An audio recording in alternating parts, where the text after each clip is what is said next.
si os parece, vamos a comenzar ya este segundo de los diálogos agro post-COVID 2019 con un debate que vamos a generar a partir de ahora y aproximadamente durante 1 hora y 45 minutos. Vamos a hablar de diferenciación productiva en base de la seguridad alimentaria. Durante este próximo tiempo, de lo que vamos a hablar son de las tendencias que cabría esperar en los mercados y cómo se podrían atender también las demandas garantizando la soberanía y la seguridad alimentaria. Hablaremos de diversificación, de si se trata de una opción o una necesidad para llegar a esas alianzas sólidas en los mercados locales. Nos vamos a centrar también en las leguminosas como esos elementos fundamentales de cualquier opción de diversificación y también de cómo integrar, y además es algo de lo que se ha venido hablando mucho en los últimos días, en las últimas semanas, cómo integrar la ganadería extensiva en la diversificación de las explotaciones, esa integración y potencial de la gestión que existe ahora mismo en el aprovechamiento forestal también como vía para el mantenimiento del suelo, esa preservación de los ecosistemas y la diversificación agraria. Supongo que conocen a todos los que nos van a acompañar durante esta tarde, pero les presento de todas formas a Miguel Gutiérrez, él es responsable de cultivos herbáceos del Centro de Referencia Agroalimentaria del Gobierno de Aragón y también el responsable de la red ANEX en Aragón. Está también con nosotros Lucía López Marco, ella es veterinaria, es la impulsora del blog mayata.com sobre ganadería extensiva y es también la coordinadora de la ONG Justicia Alimentaria en Aragón. También Cristina Mayor, investigadora y responsable del Banco de Germoplasma Hortícola del Centro de Investigación y Tecnología Agroalimentaria de Aragón. Y, por último, está también con nosotros María Videgain, que ya es profesora de la Universidad de Zaragoza en el Departamento de Ciencias Agrarias y del Medio Natural. Los temas de los que va a hablar cada uno de los ponentes, para los que van a tener aproximadamente una duración, un espacio de unos 15 minutos para presentarlos, van a ser los siguientes. Con Miguel Gutiérrez vamos a saber algo más acerca de la importancia y las potencialidades de la diversificación en los cultivos herbáceos y esa experiencia de la red ANEX, de la que además nos va a dar últimas noticias, unas jornadas que tenían previsto realizar, que finalmente las van a realizar igual que estamos realizando nosotros también estos diálogos agro, pues COVID en 2019 los van a hacer también de forma telemática. Con Cristina Mayor hablaremos acerca de las legumbres para consumo humano y también su importancia en la dieta y esa función que tienen para enfriar el planeta, y conoceremos algo más acerca de las variedades locales y tradicionales de las legumbres, también de esa diversidad y esa riqueza cultivada a través de las distintas generaciones. Podremos conocer también esta labor que hacen con esos bancos de semillas y con esos embajadores de semillas y, por supuesto, de la situación de ahora mismo de la producción de legumbres para consumo humano en Aragón y en España. Lucía López se encargará de hablar acerca de seguridad alimentaria y de la soberanía alimentaria y de la importancia que tiene la ganadería en la diversificación y el papel que está jugando ahora mismo la ganadería extensiva y las potencialidades que tiene. Con María Videgain, acerca de cómo se está mirando la diversidad bajo el suelo, esa importancia que tiene la conservación del suelo y, por supuesto, las micorrizas y esas potencialidades de diversificación a través de las micorrizas. Y nos va a dar un ejemplo muy claro, el ejemplo del cultivo de la trufa. Si te parece, Miguel, después lanzaremos una serie de preguntas a los ponentes y también entre todos aquellos que participan, todos los que estén con nosotros pueden participar generando las preguntas y el debate posterior que, como decimos, se va a prolongar desde ahora mismo y aproximadamente hasta dentro de 1 hora y 3/4. Miguel, si quieres, comenzamos contigo, cerramos el resto de micrófonos, así podemos escuchar a Miguel. Muy bien, buenas tardes. Voy a intentar compartir pantalla. A ver si es posible.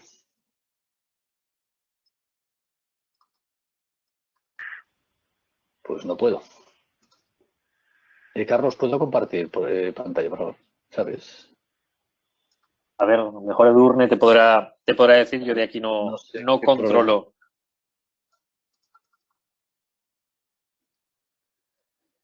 Sí, en principio eres presentador y simplemente das la parte de abajo que pone pantalla, haces doble clic y funciona. ¿Cómo se llama este cacharro? Lo llaman Music, Speakeralu. Sí, no, Speakeralu no. Se llama... A ver, estoy intentándolo. ¿Ahora te vemos? Ahora ¿sí? ¿Veis la pantalla? ¿Sí? Ahora sí. ¿Sí? Correcto. Pero bueno, Sí, ok, vale, perfecto. Bueno, entonces, buenas tardes a todos y gracias por estar escuchando. Bueno, lo que vamos a contar es un poco el proceso de por qué se creó una red, que es la Red Aragonesa de Cultivos Extensivos y Leguminosas en nuestra comunidad autónoma. Bien. Bueno, yo creo que todos han sabido. Disculpa. Sí. Nada, una advertencia solo, por favor, los Sí, yo te escucho, Miguel, sí. Los micrófonos del resto apagados. Sí, por esto, comenta Ignacio que por favor que los micrófonos de las personas que estén presentando estén apagados porque se van acopando. Gracias.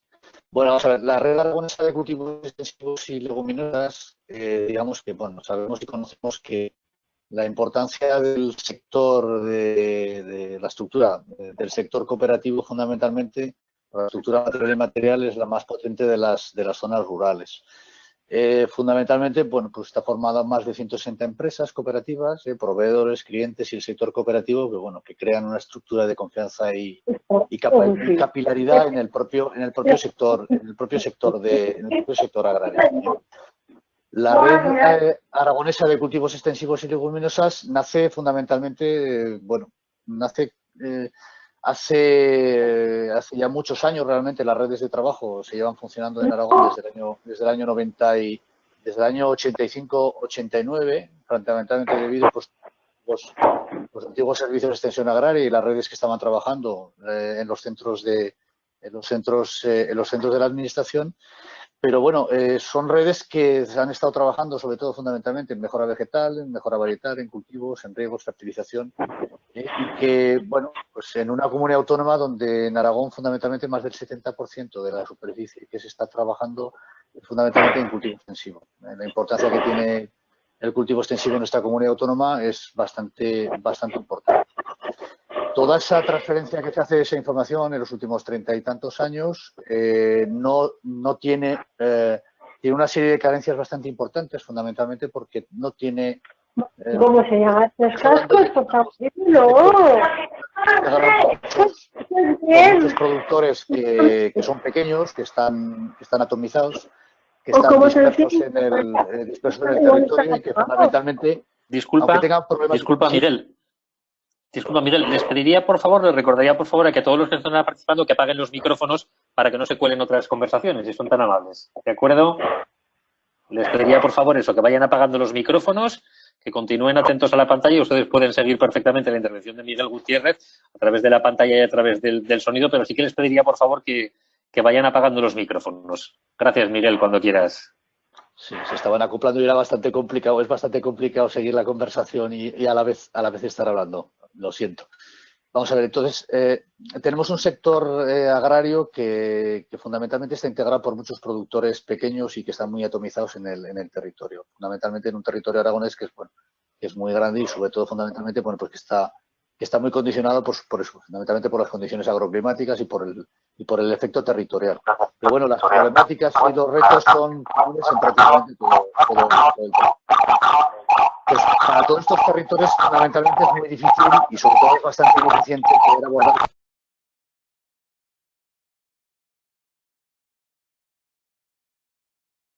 Entonces parece que hemos perdido a Miguel. Estamos tratando a través de los administradores el silenciar el sonido del resto de participantes. Vamos a ver si recuperamos a Miguel. ¿Miguel? Sí, correcto, perdonad. Adelante, no sé vale, pues adelante.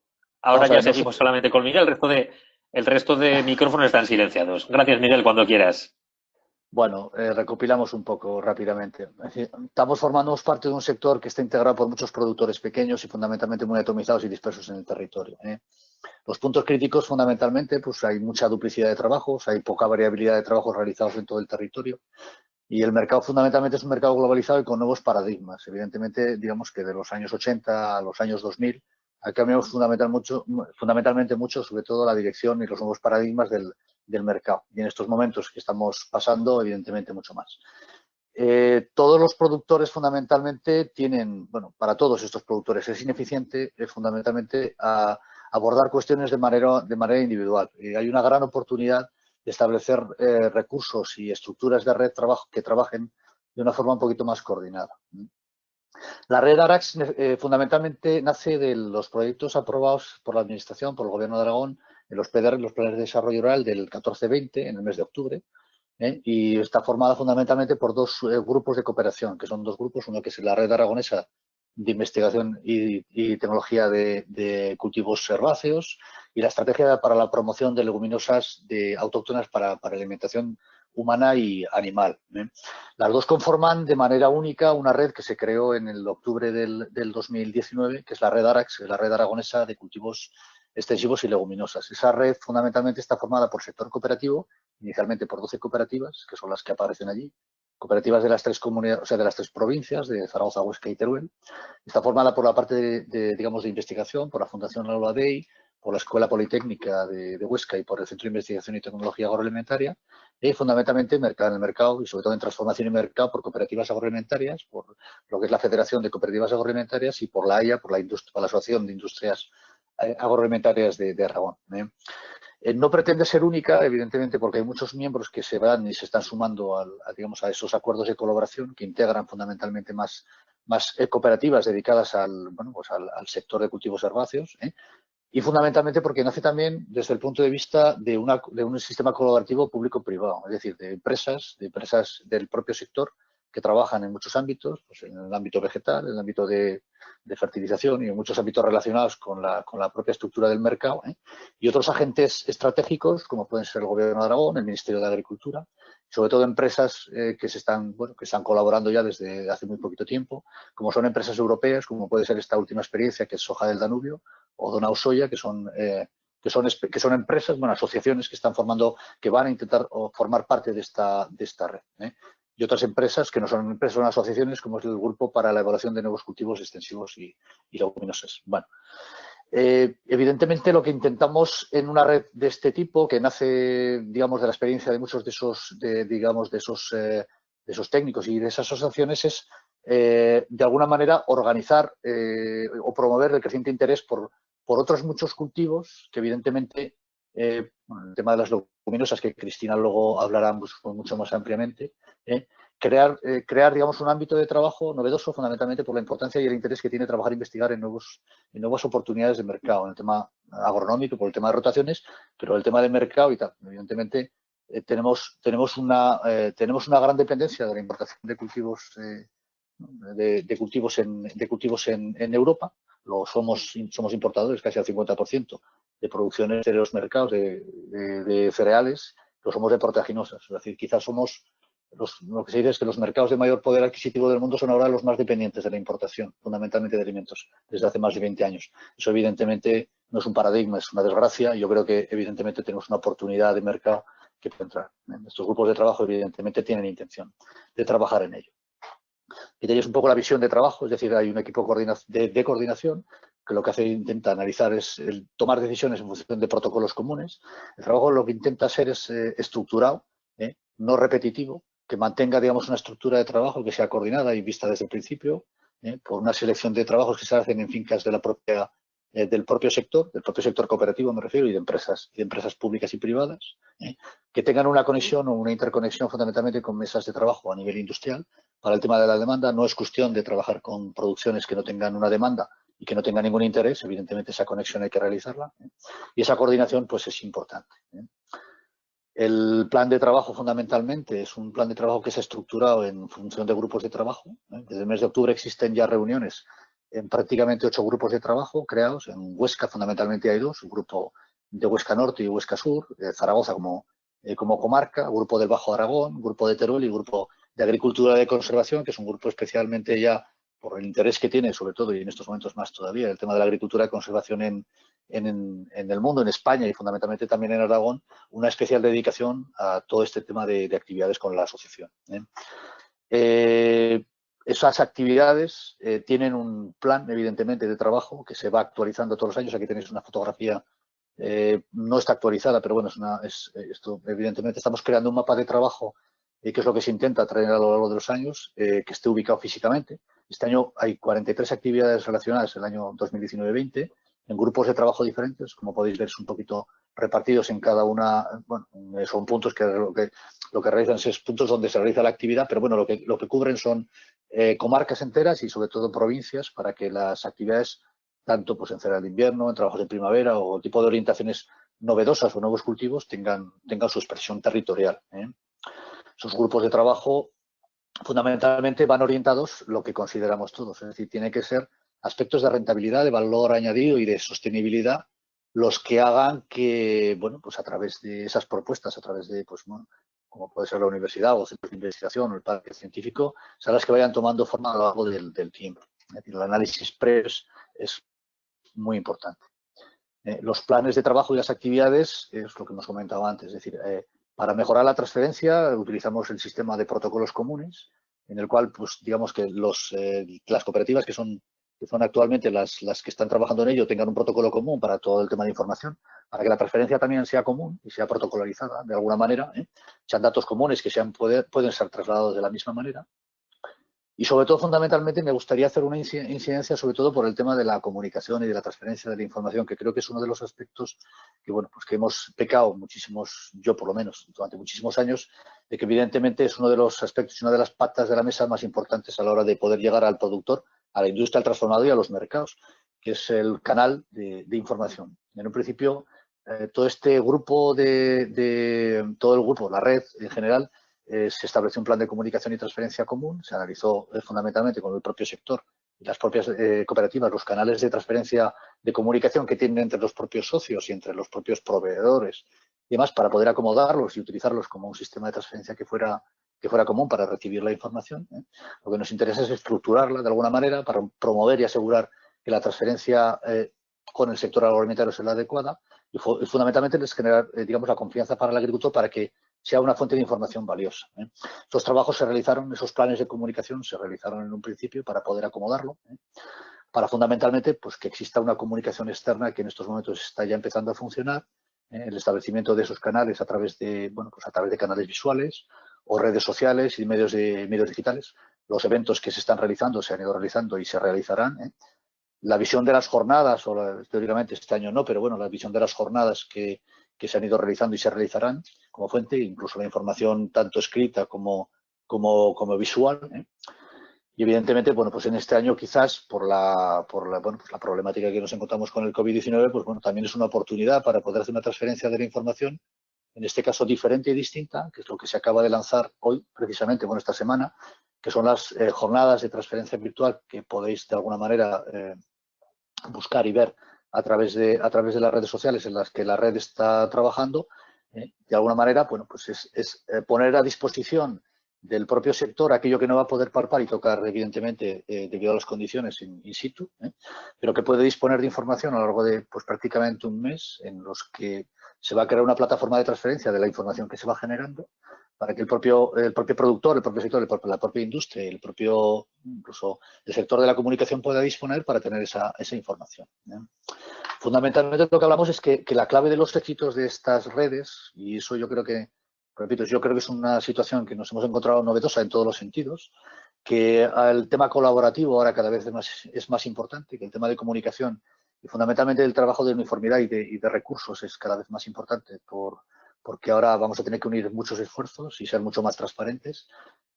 Lo que intentamos es unir fortalezas cooperativas, que es uno de los objetivos fundamentales de este proyecto. Es un proyecto a 3 años, pero no es un proyecto que signifique que tenga una vida y que se muera a los 3 años, sino que lo que tiene que vivir es de generar los recursos y a partir de los 3 años generar los recursos económicos y de relaciones con empresas públicas y privadas y con el propio sector productor y transformador, bueno, de trabajos a continuar a lo largo del tiempo. Lo que intentamos es generar ecosistemas adecuados para la confluencia de esos trabajos, crear confianza fundamentalmente para que las empresas puedan tener una estructura de trabajo física que es importante para poder trabajar de aquellos aspectos que le pueden ser interesantes y fundamentalmente lo que hablamos es de potenciar una transferencia que estructura, que cubra esas necesidades de mejora. De aquí al futuro, pues bueno, una estructura evidentemente económica, pues que sea colaborativa.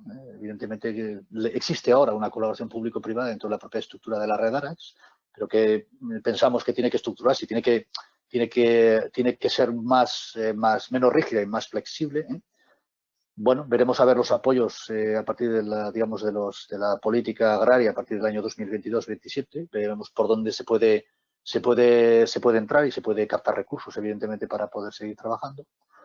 Los recursos propios del sector cooperativo, muchas veces el propio sector cooperativo los tiene, pero no sabe, tiene más dificultad para poder desarrollarlo. Evidentemente también este puede ser un foco, puede ser un foro para poder trabajar en ellos.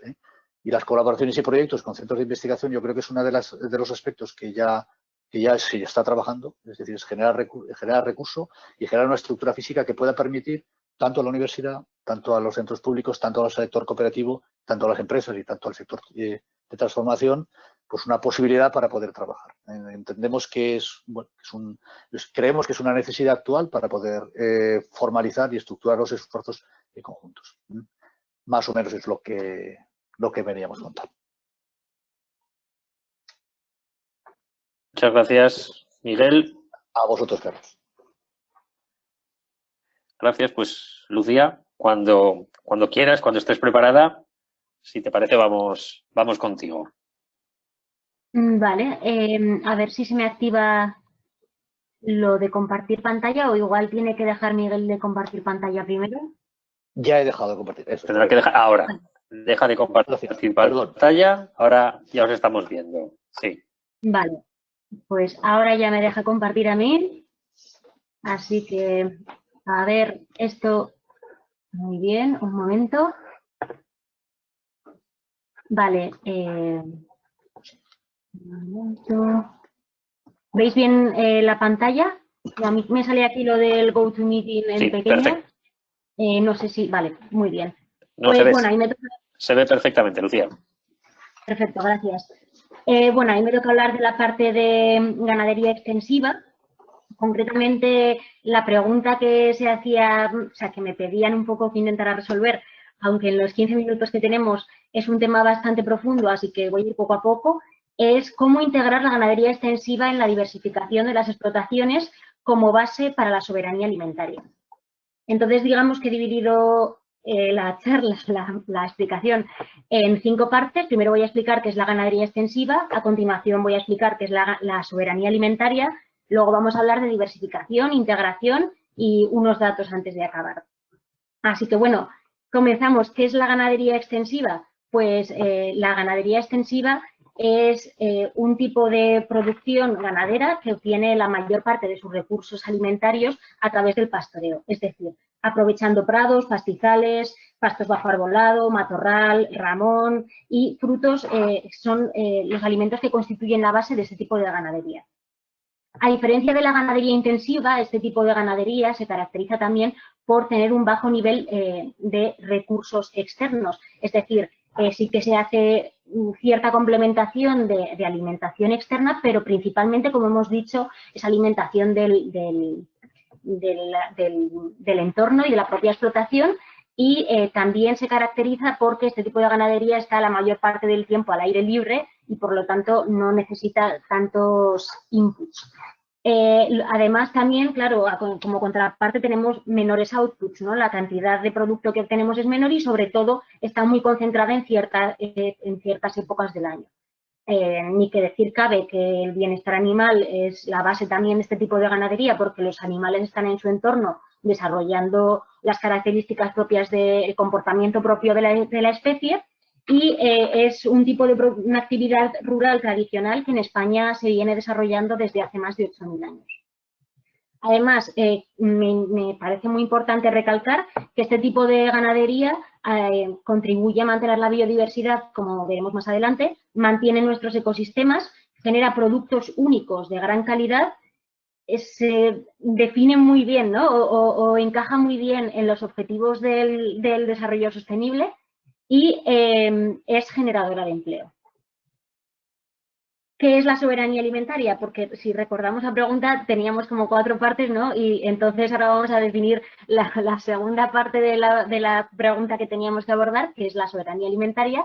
Y la soberanía alimentaria es el derecho de los pueblos de definir sus propias políticas agrícolas, pastoriles, laborales, de pesca, alimentarias y agrarias que sean ecológicas, sociales, económicas y culturalmente apropiadas a sus circunstancias exclusivas.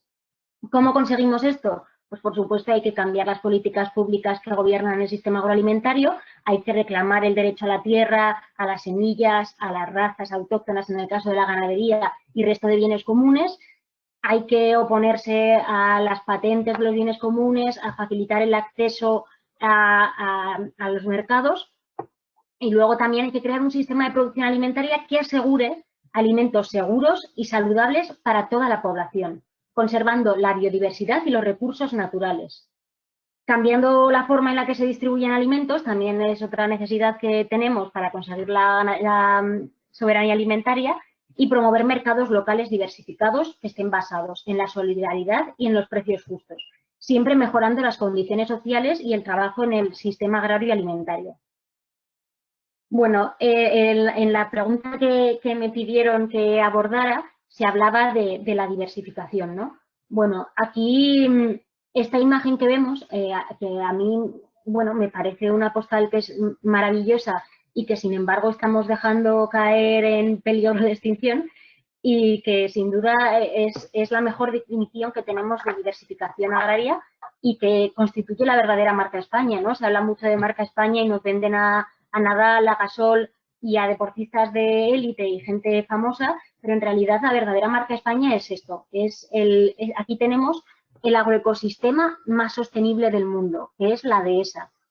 La dehesa se caracteriza porque es un sistema agrosilvopastoril, es decir, saca provecho de la agricultura, de la silvicultura y de la ganadería, ¿no? Aquí vemos pues cómo se está aprovechando el corcho, es decir, estamos sacando provecho de la parte forestal, que es yo creo que siempre la gran olvidada, ¿no? Cuando hablamos de diversificación, integración y sistemas agroforestales, siempre hablamos primero de la parte de la agricultura, luego nos acordamos de la ganadería y después están los sistemas forestales que además en Aragón han tenido mucha tradición y es un tipo de aprovechamiento que está cayendo bastante en el olvido. Y tenemos aquí también a la ganadería aprovechando, ¿no? Y aprovecha unos recursos que los humanos directamente no seríamos capaces de aprovechar. Una peculiaridad o una fortaleza que tiene la ganadería y que muchas veces no nos olvidamos de, como veremos más adelante, de esa integración que hay de agricultura y ganadería y de que no se sostienen la una sin la otra, pero realmente muchas veces hay quien ve la ganadería como un competidor de la agricultura y en realidad la ganadería extensiva lo que hace es complementar muy bien a la agricultura, ¿no? Porque aprovecha recursos, pues como pueden ser los excedentes, en este caso las rastrojeras, o bien se ubica en montes y tierras marginales que no son aptas para el cultivo.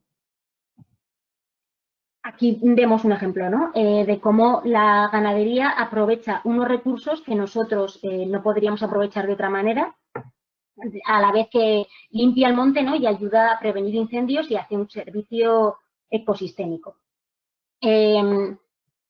Aquí tenemos tres ejemplos de tres ecosistemas distintos, pero en los tres vemos ese aprovechamiento que es tan necesario para nuestros ecosistemas y para la conservación de la biodiversidad. Además, una peculiaridad es que, bueno, muchas veces hablamos de la ganadería extensiva y siempre pensamos en que obtenemos productos comestibles, que no solamente es así, ¿no? Porque es verdad que obtenemos principalmente productos lácteos y cárnicos, pero no hay que olvidar que también la ganadería extensiva genera un estiércol, como vamos a ver más tarde, que nos ayuda a continuar el ciclo y también genera otros productos como puede ser la lana y en este caso vemos como gracias a el trabajo que ejercen los pequeños rumiantes en los árboles, en este caso en la producción de argán, obtenemos otros productos como es el aceite de argán que se utiliza mucho en cosmética y se utiliza también para alimentación, ¿no? Pero que siempre tenemos en la cabeza el tema de la carne y hay muchísimos más productos que se tienen y que en realidad, digamos, obtenemos ese producto, pero hasta llegar a obtener ese producto hemos obtenido también muchos beneficios, como vemos aquí. Y luego, cuando hablamos de diversificación, que hablamos de diversificación de sistemas agrarios, también me gustaría recalcar que muchas veces se nos olvida la importancia de la ganadería a la hora de diversificar en las actividades, ¿no? Es decir, me explico, porque esto puede quedar un poco raro, pero siempre hablamos de diversificar agricultura y ganadería, de diversificar en el tipo de cultivos y del tipo de ganado que se cría, que es muy importante, pero también la ganadería nos permite diversificar con muchas otras actividades económicas. Aquí, bueno, esta imagen, ¿no? Diréis, ¿qué nos está contando? ¿Es de una mujer, una niña y una ganadería? Bueno, hay un ejemplo precioso que quizás sería el extremo máximo de una cooperativa italiana en el que un grupo de mujeres ganaderas decidieron unirse para diversificar su actividad económica y proveer de cuidados, servicios de cuidados que en la zona de montaña en la que viven no llegan a todos los pueblos, y entonces ellas lo que hacen es combinar la actividad ganadera con el cuidado de niños o ancianos.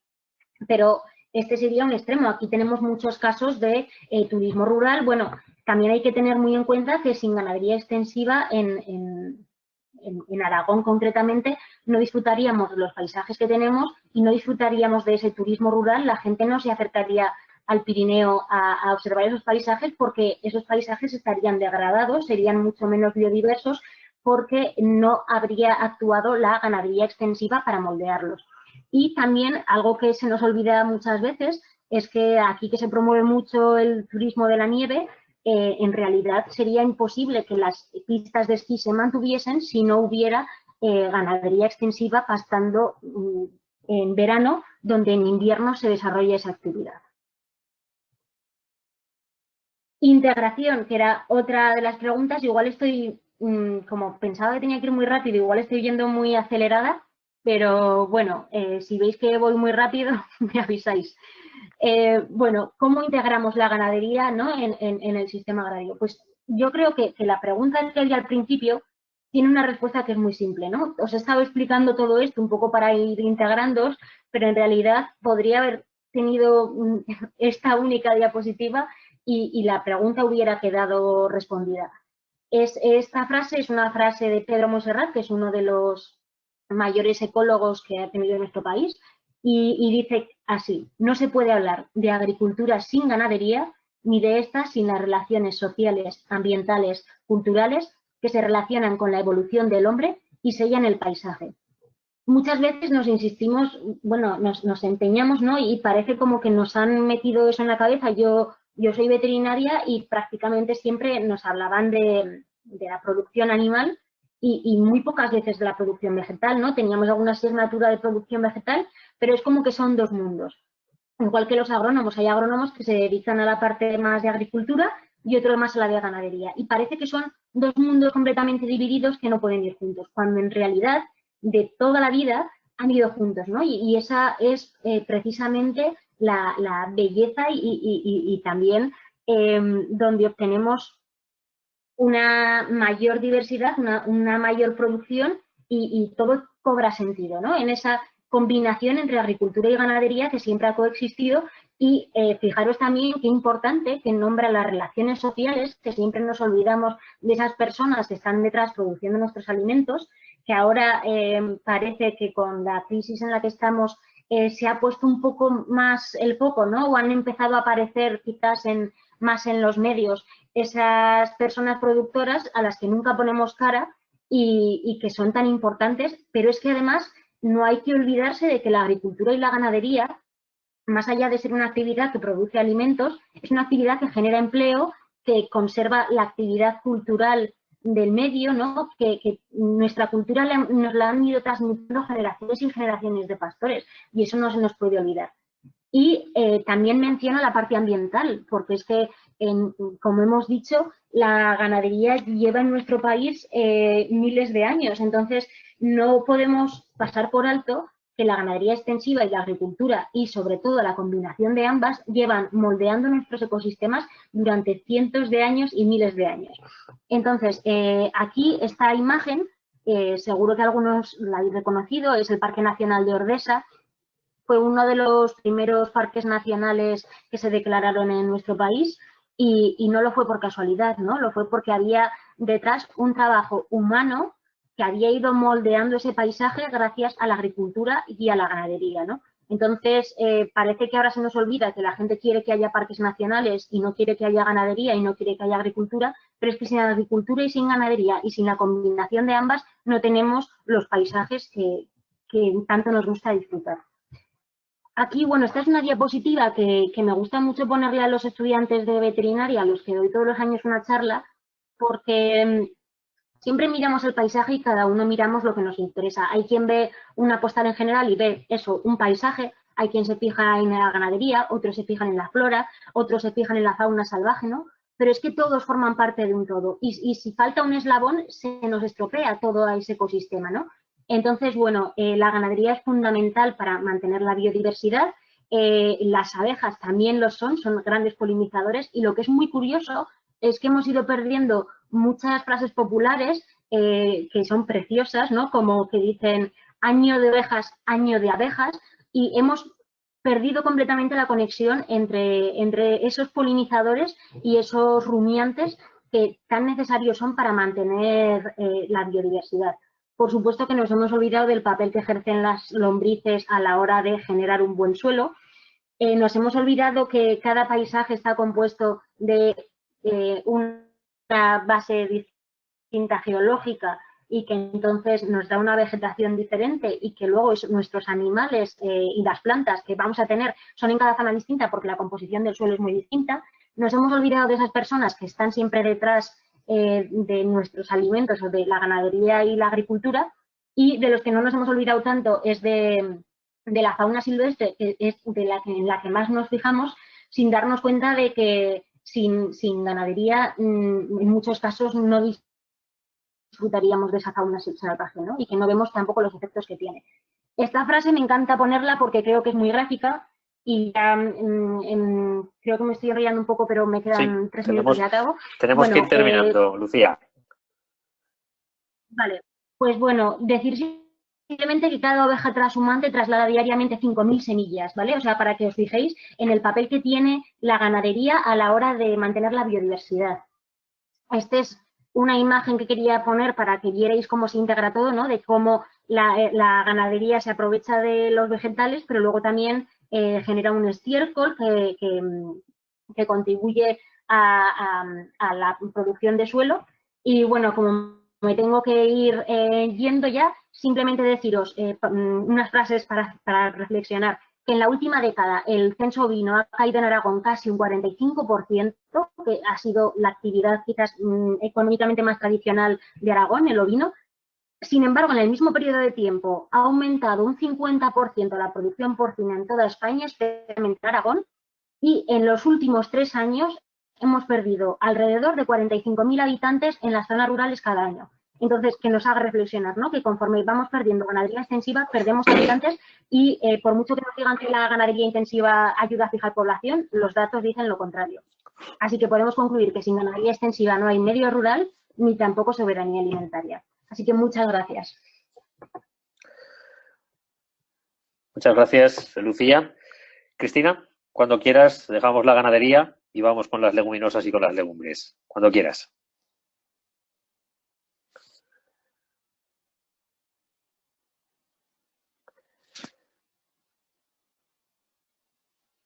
A ver, estoy intentando compartir. No tengo... ahora, ¿no? Antes ha salido una primera imagen. ¿De la pantalla? Ahora se ve la pantalla. ¿Se ve? Sí. A ver. Con el logo del CITA. Ahora, adelante. Sí, pero un momento porque es que no puedo darle a la... Ok. ¿Sí? ¿Ahora? Ahora sí, ahora sí. Es que yo no veo...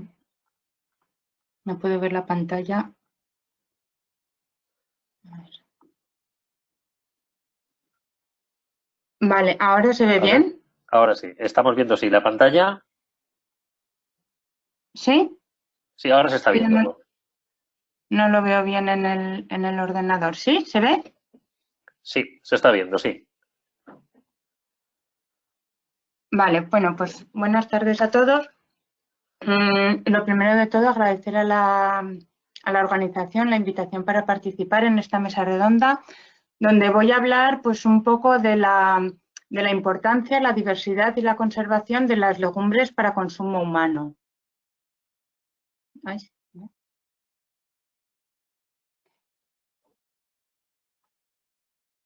Sí, ahora está pasando la pantalla, Cristina. Sí, sabes que no veo. Se ha dejado de compartir ahora, ¿verdad? Ahora se ha dejado de compartir. Antes estábamos viendo la pantalla. Es que tengo un problema. Bueno, no te preocupes. Cuando llevemos un año haciendo este tipo de, Sí, de actos, soy novata en esto, yo se nota, como ¿no? todos los inmigrantes guamineros. Ahora se vuelve a ver la pantalla. Vale, pues voy a hacerlo así. Lo que pasa es que yo no veo toda la pantalla completa, ¿sabes? A ver. Yo creo que sí puedo. Entonces, vale, bueno, pues como... ¿Sí? ¿Se ve? Sí, estamos viendo parte de la pantalla. No la ves completa, ¿verdad? Con un gráfico tenemos un gráfico a la derecha. Con un gráfico a la derecha. Uy, espera, que me dice. Vamos a hacerlo. A ver. A ver. Igual, bueno, bien. girando, apartando donde estás apareciendo tú, donde aparecemos vale, es que las cinco imágenes. Yo no me veo a mí misma. Bueno, nosotros sí que te vemos a ti. Así, a ver si puedo avanzar. Vale, bueno, pues como decía, lo que voy a hablar va a ser sobre las legumbres, y es que las características de las legumbres hace que tengan importantes beneficios derivados tanto de su producción como de su consumo.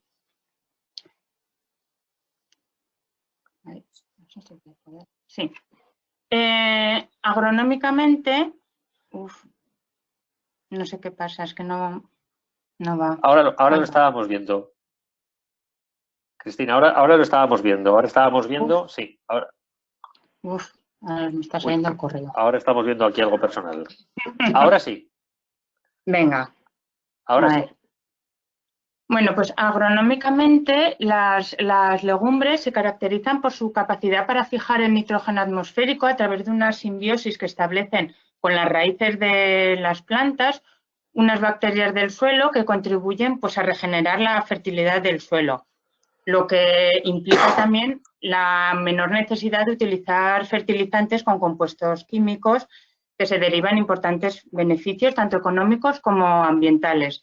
Por eso, introducir las legumbres en los sistemas agrícolas proporciona ventajas medioambientales y contribuyen a aumentar la resiliencia al cambio climático.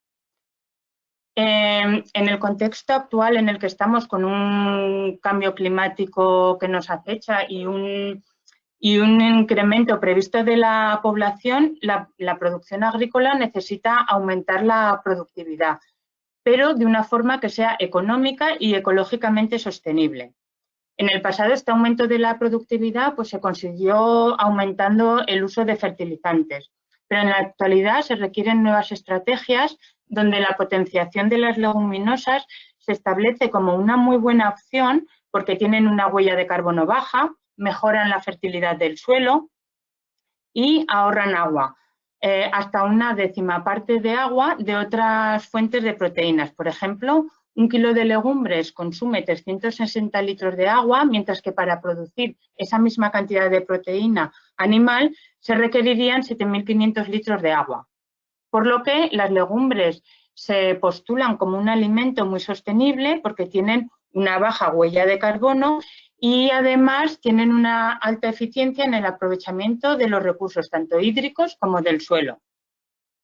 Por otro lado, nutricionalmente, las legumbres admiten hasta 12 alegaciones nutricionales derivadas de su alto contenido en proteína, fibra, hierro, folatos y fósforo, y también un bajo contenido en grasa, azúcares sencillos y sodio.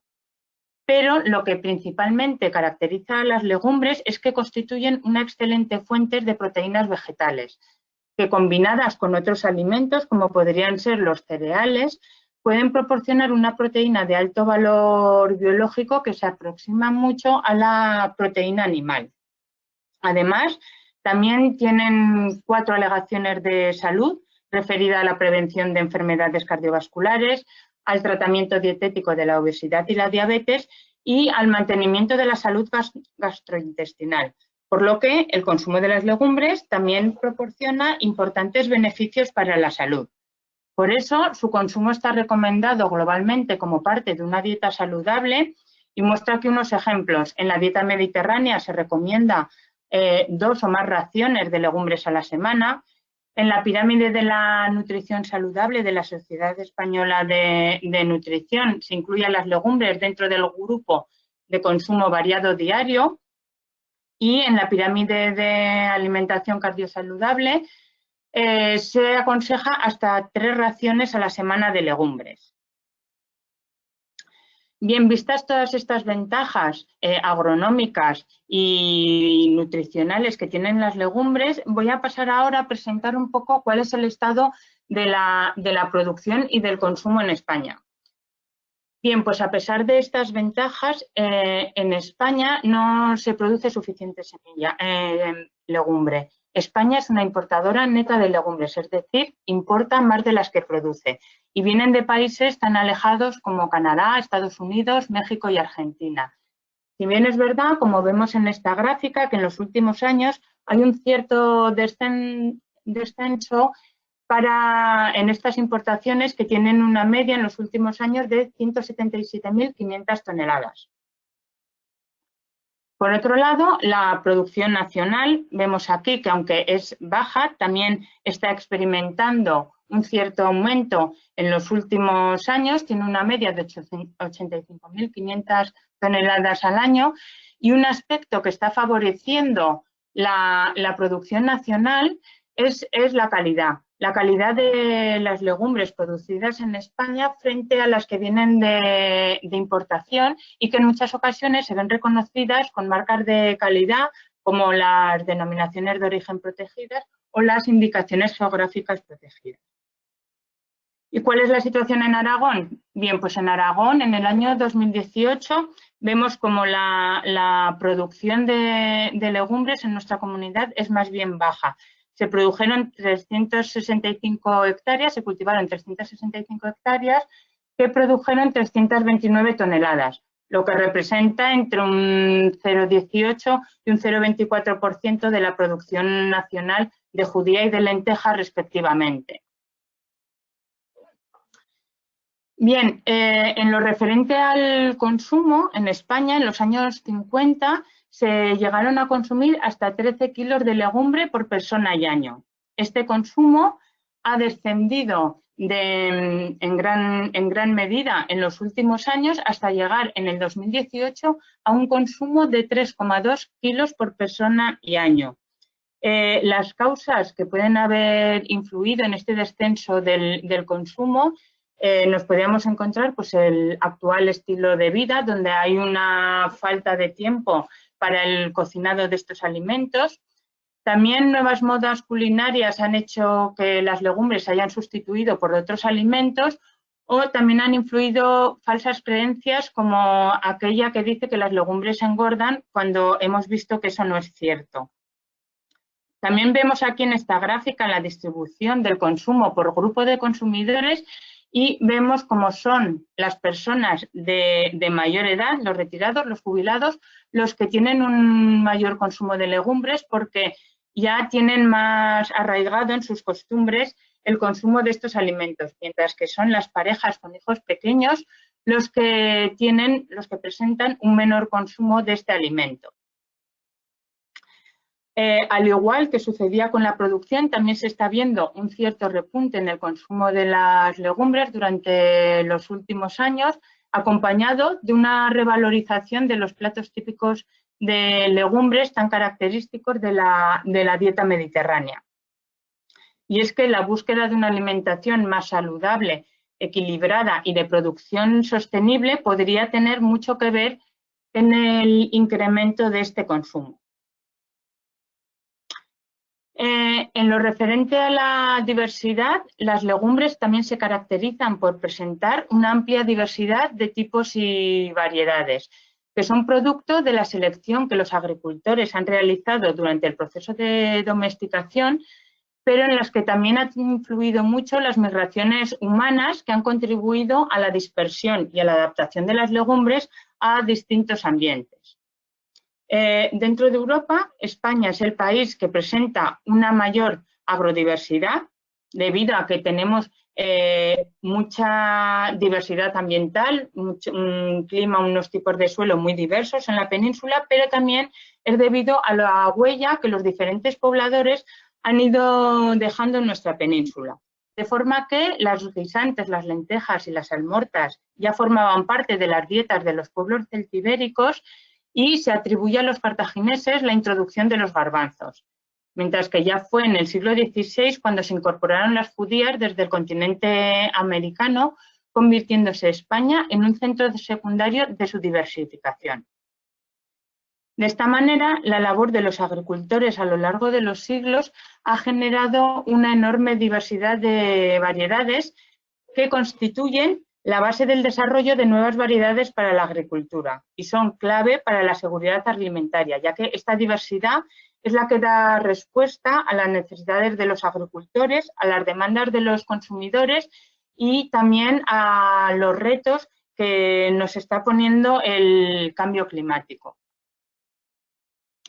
Bien, ¿y qué ha sucedido con toda esta diversidad generada por nuestros antepasados? Pues algunas de estas variedades no se han conservado y se han perdido definitivamente, es lo que se conoce como erosión genética, de forma que la FAO estima que en los últimos 100 años se han perdido hasta 3/4 partes de la diversidad genética generada durante 10.000 años de agricultura. Otras variedades, muy pocas, se continúan cultivando hoy en día, algunas comercialmente, como podría ser la judía trapera y tempranilla, que comercializa la cooperativa Legumbres del Moncayo bajo la marca Producto Gourmet Añón, o la judía caparrona de Monzón, que comercializa la Asociación de Productores. Y otras variedades se siguen cultivando para autoconsumo, aunque en este caso normalmente por personas de avanzada edad, con lo que su cultivo está en franco retroceso. Y finalmente, otra parte de esta diversidad se encuentra conservada ex situ en los denominados bancos de germoplasma, que en el caso de las legumbres son bancos de semillas.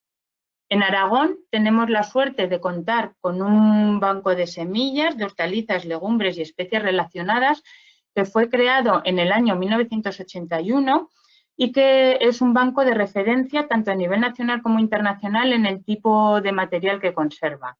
Miguel Carrabedo fue su responsable desde el año 1983 hasta su jubilación en el año 2012, año en el que le cogí el relevo al frente del mismo.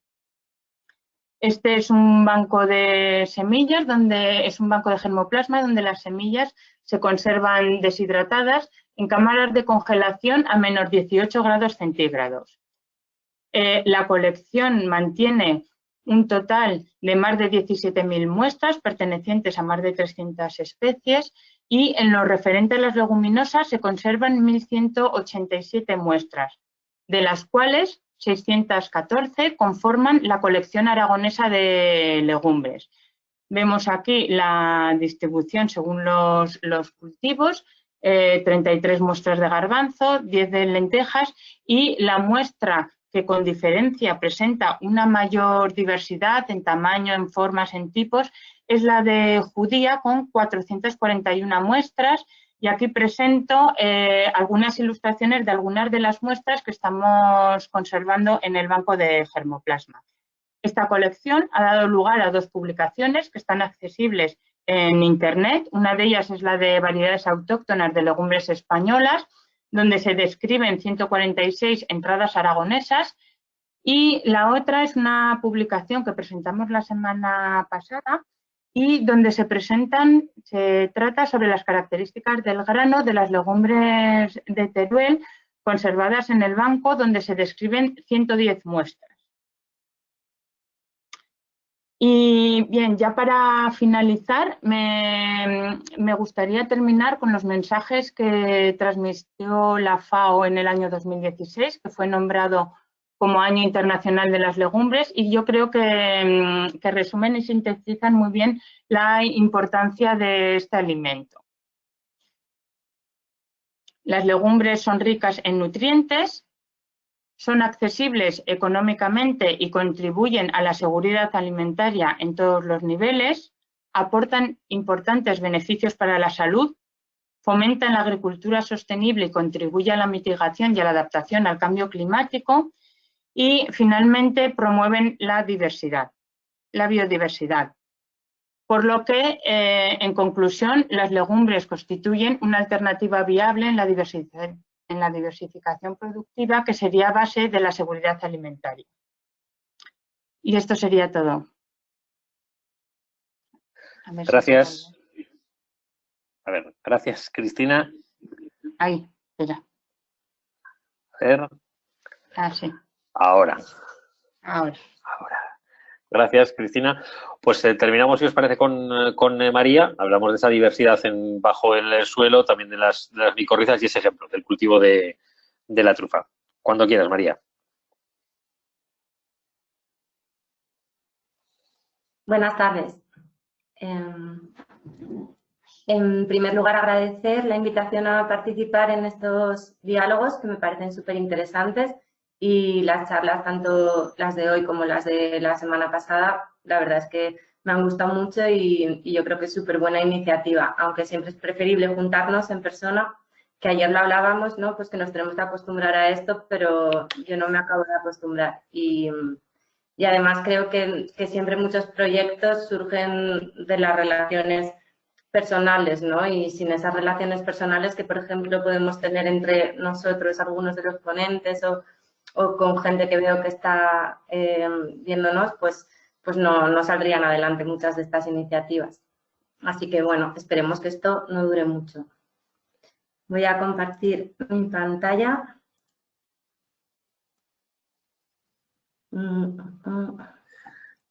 ¿Se ve, verdad? Ya se ve, sí. Vale. A ver.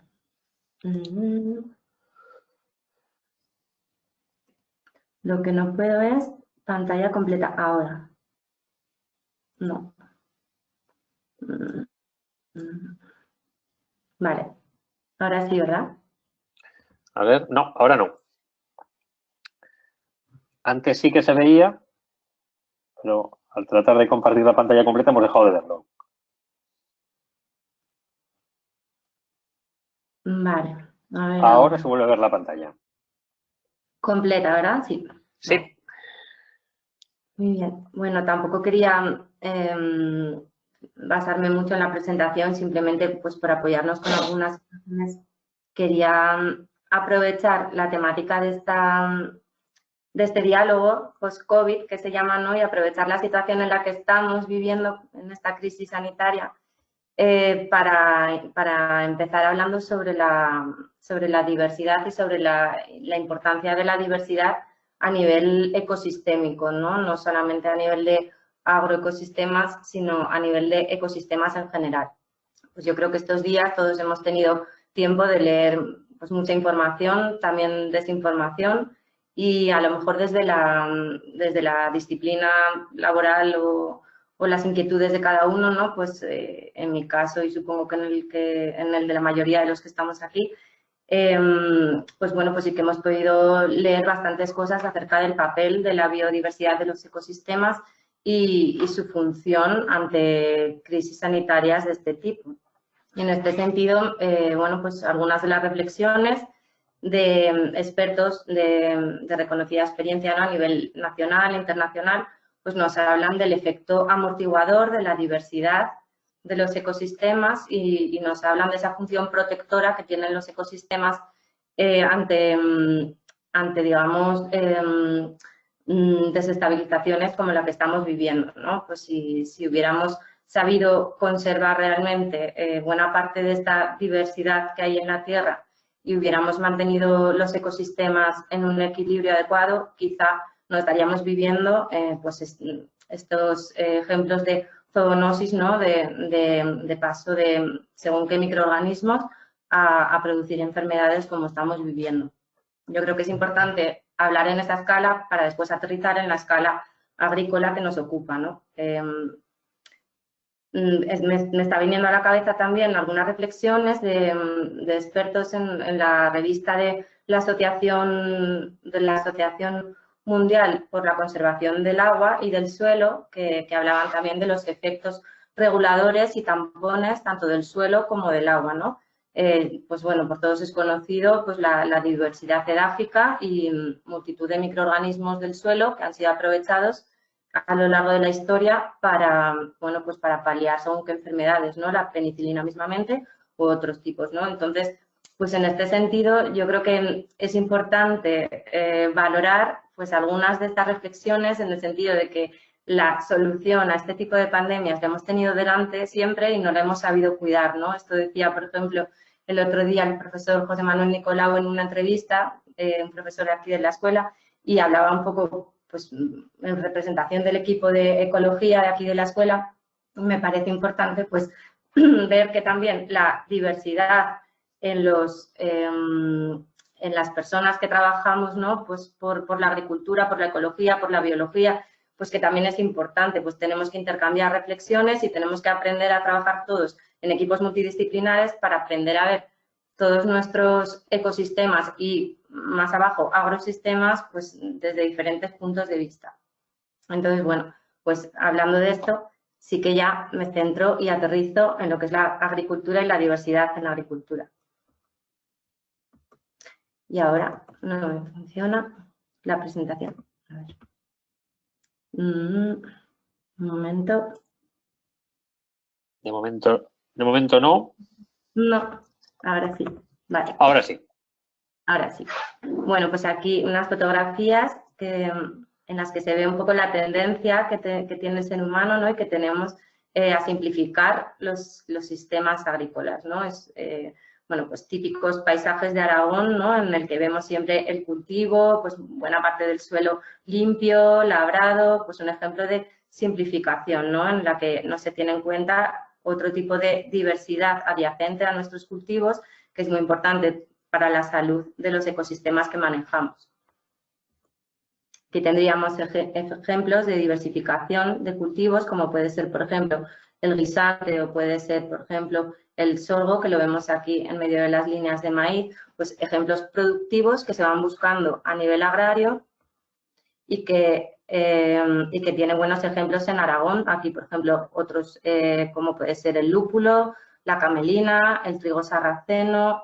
Bueno, pues cultivos por los que muchos de los agricultores de Aragón apuestan e intentan trabajar con la idea de abrir el abanico de rotaciones dentro de su alternativa de rotación, ¿no?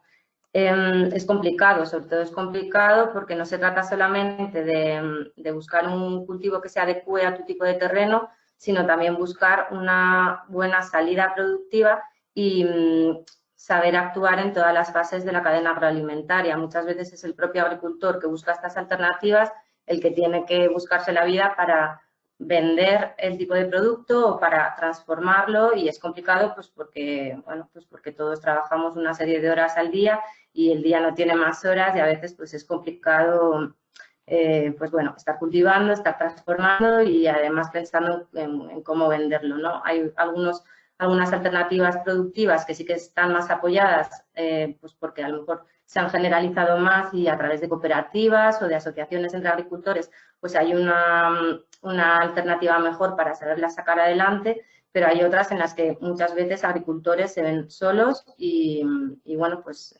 es complicado, ¿no? Pues no hay asesores con conocimientos específicos sobre según qué cultivos y el que lo tiene a nivel técnico, a nivel agronómico, no lo tiene a nivel, pues digamos, jurídico, por ejemplo, para ayudarle a constituirse de alguna manera. Bueno, pues tiene que buscar muchos apoyos y no es fácil esta aventura.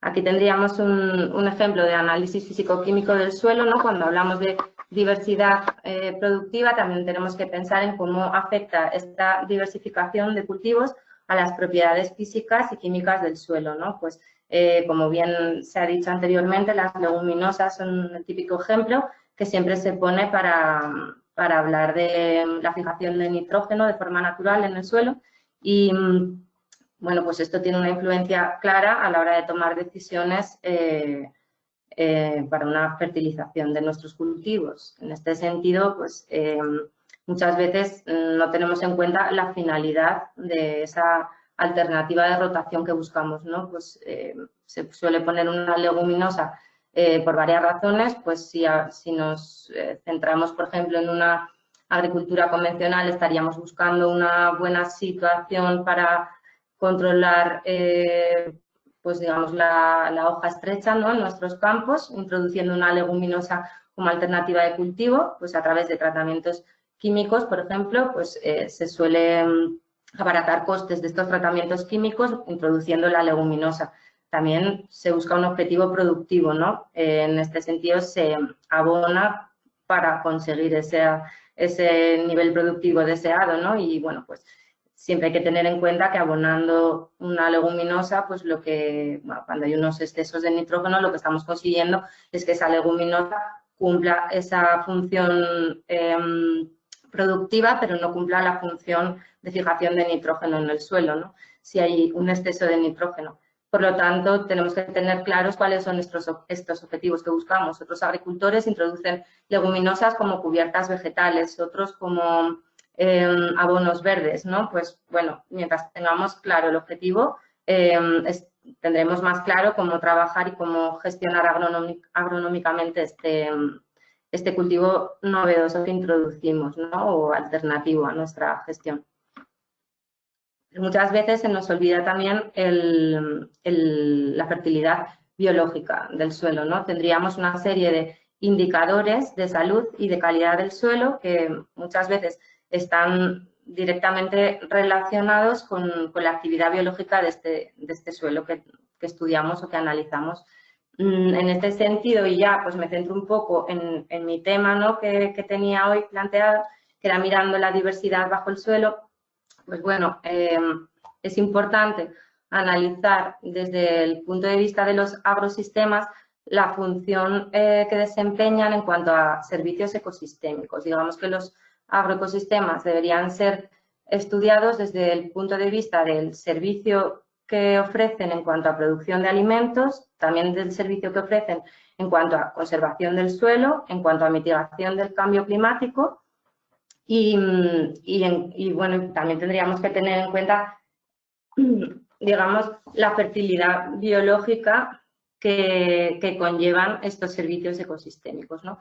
Entonces, cuando analizamos desde el punto de vista biológico el suelo, pues podemos estar hablando de, por ejemplo, la diversidad de las especies en cuanto a macrofauna, mesofauna o microfauna, y es aquí donde intervienen las micorrizas. Claro, quiero aclarar, porque siempre me pasa cuando a lo mejor hablamos de este tema en cualquier foro, pues te dicen, bueno, ¿y cuál es la temática? Pues sí, pues la actividad biológica, las micorrizas y pones algún ejemplo como la trufa. Bueno, pues es que estamos hablando de cosas muy diferentes cuando hablamos de esto. Cuando hablamos de micorrizas, las micorrizas son microorganismos, pueden ser endomicorrizas, ectomicorrizas, quiero decir que hay varios tipos de micorrizas.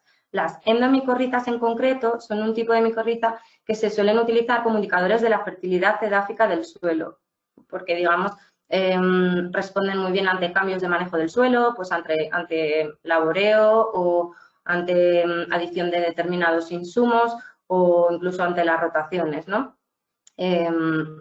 Se utilizan como indicador, como hay otros muchos indicadores que tenéis aquí delante, ¿no? Bueno, pues al final un conjunto de indicadores son los que nos hablarán de la calidad y de la salud de un suelo, ¿no? Representado por la fertilidad física, química y biológica de ese suelo.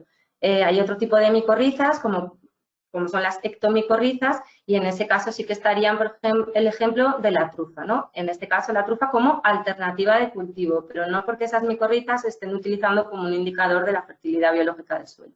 Entonces yo creo que así queda claro un poco la temática y cómo la abordamos en esta charla, ¿no? Hablando de estos indicadores de salud y calidad, pues veis que hay varios relacionados con la actividad biológica. Pues en la parte de la derecha, pues actividad biológica como tal, que podríamos mirar pues, a través de otros tipos de análisis como actividad enzimática relacionada con el ciclado de nutrientes o diversidad de macrofauna y mesofauna que también están relacionadas directamente con el ciclado de nutrientes. Pues bueno, como decía antes Lucía, con la cantidad de lombrices, ¿no?, que podemos encontrar en un suelo, estaríamos hablando de macrofauna, y en cuanto a mesofauna, pues hablaríamos de otro tipo de microorganismos como colémbolos, oribátidos o de otros tipos, ¿no?, que también nos hablan de la salud de ese suelo.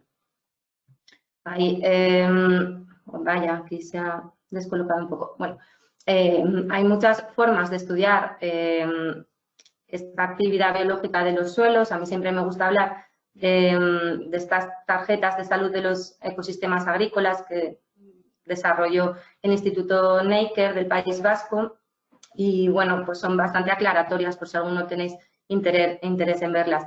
Te ayudan a través de diagnósticos básicos y diagnósticos más avanzados a hacer una serie de análisis pues más sencillos o más complicados para los que sí que hace falta pues técnicas ya de laboratorio, pero el diagnóstico básico es muy sencillo para cualquier persona y sí que ayudan bastante pues un poco a estudiar estos servicios ecosistémicos de los que hablábamos y para un poco poder juzgar, ¿no?, cuál es la tendencia de un ecosistema, si hacia adquirir mayor salud o menor, ¿no?, según el manejo que adoptemos para gestionarlo. A ver, otra vez no me funciona la presentación. Hoy va muy raro esto, ya lo siento, pero ayer iba muy bien. Ahora sí que se ven imágenes de nuevo. María, sí. Vale. Bueno, no me voy a enrollar mucho más, simplemente pues aquí ejemplos, ¿no?, de los microorganismos que os decía antes, pues colémbolos, oribátidos, ejemplos de trampas, ¿no?, que se pueden poner en los suelos para estudiar esta biodiversidad que nos puede dar un poco de información sobre el estado de diversidad de los microorganismos que hay. Igual que hablamos de la importancia de la diversidad en los cultivos y en esta diversidad de cultivos de la que hablamos hoy es la que precisamente hace que la diversidad en el suelo también sea mayor, ¿no? Si estamos dando de comer diferentes sustancias al suelo, pues los microorganismos también van a enriquecerse en número y van a ser mucho más diversos. Aquí tendríamos un ejemplo de análisis de micorrizas en suelos, ¿no?, pues a través de diluciones seriadas de suelos en las que podemos llegar a saber más o menos el potencial, más o menos digo porque es un dato siempre aproximado, ¿no?, del potencial micorrícico que tiene un suelo, ¿no? O, por ejemplo, abajo vemos una rampa de filtrado con la que podemos extraer esporas y podemos ver a través de la lupa o del microscopio pues diferentes tipos de esporas, de micorrizas, su número, las podemos cuantificar, podemos saber si hay de muchos tipos, solo de uno. Es importante también aquí diferenciar lo que es la micorriza como un indicador de fertilidad y también pues la micorriza como un insumo comercial que se está vendiendo hoy en día, ¿no? Se están aprovechando las propiedades, las bondades de este tipo de microorganismos y se están generando muchos productos comerciales, unos de mayor calidad, otros de menor calidad y todos regulados por un Real Decreto que regula los biofertilizantes y que no siempre todas las casas cumplen y que tendríamos que tener en cuenta, ¿no?, a la hora de tomar decisiones como técnicos, como agricultores, como queramos, para incluirlos dentro de nuestros agrosistemas, ya que, bueno, pues lo ideal sería promocionar la recuperación de bancos de inóculo nativo de todo tipo de microorganismos que tengamos en nuestros suelos, pues ya hablando de micorrizas como hablando de bacterias fijadoras de nitrógeno o de otro tipo de bacterias, ¿no?, de la rizosfera. Lo ideal sería pues mejorar las condiciones biológicas de nuestro suelo. Y aquí simplemente para acabar os dejo el ejemplo de la truficultura, ¿no?, pues que también se me pedía un poco hablar sobre esto, pues aquí tendríamos un tipo de micorriza, como es la de la trufa, una ectomicorriza y su cuerpo fructífero, que es la trufa. Es una alternativa de cultivo. En Aragón tenemos la suerte de tener mucha superficie apta para este tipo de cultivo. Sí que ha sido una alternativa en zonas, pues ya sabéis que sobre todo de Teruel, pero también en algunas de Huesca o de Zaragoza, de la zona del Moncayo. y bueno, pues ha sido una fórmula de recuperar un cultivo que antes, de recuperar, digamos, un fruto que antes se recogía de forma silvestre. En la parte de la izquierda veis una trufera cultivada rodeada de monte trufero silvestre y que, pues por motivos de diferente índole, como el cambio climático, como bueno, pues el abandono muchas veces de los bosques, pues se han dejado de recoger de esta manera. Entonces, bueno, se recogen en menor cantidad. Entonces, su cultivo es una alternativa, pero no tenemos que olvidar que también en muchas zonas se puede convertir en un monocultivo y el sistema pues deja de ser tan resiliente como cuando era una alternativa menos generalizada, ¿no? Entonces, aquí, de igual forma que en cualquier otro cultivo, empiezan a aparecer plagas, enfermedades y cada vez serán más. Por lo tanto, pues bueno, es una alternativa y para la que también los agricultores tienen que moverse mucho a la hora de transformar o comercializar. Vale, con esto me quedo y contesto otras cosas si queréis profundizar más pues en el debate. Bueno, pues comenzamos si os parece el debate. Ya saben, a todos los que nos están siguiendo, que a través del chat pueden ir enviando preguntas para cualquiera de los ponentes. Algunos de ustedes ya lo han venido haciendo, pero podemos comenzar de forma aleatoria, plantear ese debate. Yo me quedo con muchos aspectos, pero uno que has comentado tú, Lucía, otro que has comentado también, Cristina. Lucía, ese ganado como portador de semillas, como verdadero embajador de las semillas que luego, bueno, pues llegan sin duda hasta Cristina también. Y también quería preguntar, comenzaríamos contigo primero, Lucía, y quería quedarme también, Cristina, me ha llamado mucho la atención lo que has comentado en torno al consumo de legumbres, que las personas mayores consumen legumbres y, sin embargo, las parejas con niños, con adolescentes, no consumen. ¿Cuál sería principalmente el problema? Si te parece, Lucía, comenzamos contigo. Te plantearemos luego una pregunta que ha llegado también para ti en el chat, pero comenzamos por esa reflexión que has hecho de las ovejas como auténticas embajadoras y portadoras de semillas. Sí, pues bueno, no hay que olvidar que yo mencionaba las ovejas, pero también las vacas y cualquier animal en extensivo, ¿no? Hay que tener en cuenta que los animales, el ganado, transporta las semillas de dos formas distintas, bien porque las digiere y entonces a través del tracto digestivo luego con las heces esas semillas van al suelo, encima van acompañadas de estiércol, por lo tanto tienen nutrientes para desarrollarse, y también otra opción mediante la cual la ganadería transporta semillas es porque se enganchan a la lana o al pelo de los animales y entonces los pueden transportar también durante varios kilómetros. Y bueno, es una función que se ha desarrollado durante mucho tiempo, que se ha estudiado mucho. Bueno, en ese caso era un estudio que había hecho la Asociación Transhumancia y Naturaleza, y no sé si queréis que concrete algo más, pero bueno, ese es un poco el sistema, la forma en la que el ganado transporta estas semillas. Iremos luego con esa pregunta, semillas, Cristina, que luego, bueno, pues muchas de ellas pasan a formar parte de tu día a día. Sí, son muchas de las que luego tenemos nosotros conservados. En el caso de nuestro banco de germoplasma, lo que conservamos son pues semillas de hortalizas, de legumbres y de verduras. Pero sí es una estrategia de dispersión de las semillas. En referencia a la pregunta, sí, a la pregunta de antes, sí. Sí. Bueno, es que ilustra, yo creo que esa gráfica me llamó mucho la atención porque ilustra mucho lo que está sucediendo, ¿no? Que la gente mayor, que antiguamente pues las legumbres casi constituían un plato diario en la alimentación de las familias rurales. Y entonces pues esa costumbre pues ha ido pasando de padres a hijos, y yo creo que las personas mayores son las que han conocido ese gran consumo, bueno, y ellos también lo habrán practicado, ese gran consumo de legumbres, y es lo que siguen haciendo. Sin embargo, vemos como ya conforme van pasando las generaciones no se ha transmitido ese consumo de legumbres, y hasta que ha sido las parejas jóvenes con hijos las que ya han perdido esa tradición de cocinar las legumbres y ofrecerlas a sus hijos, con lo cual yo creo que para recuperar el consumo de este alimento, que hemos visto que tiene tantas propiedades nutricionales y que es tan interesante incluir en nuestra dieta, hay que incidir mucho en la educación, incidir en la importancia que tiene incluir este tipo de alimentos en la dieta. Por eso es importante que las nuevas generaciones, que son los que al final van a tener este consumo en sus manos, esta demanda, son los que van a crear la demanda, es importante que tengan este conocimiento y que incluyan a las legumbres en su dieta.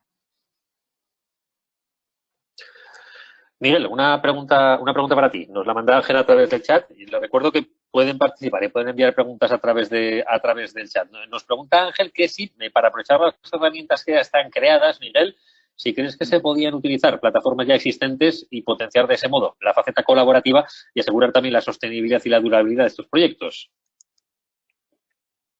Sí, se está trabajando en ello. A mí me gustaría contestar, no quiero contestar, por supuesto, esta pregunta. Es que un comentario, yo creo que aquí en el tema de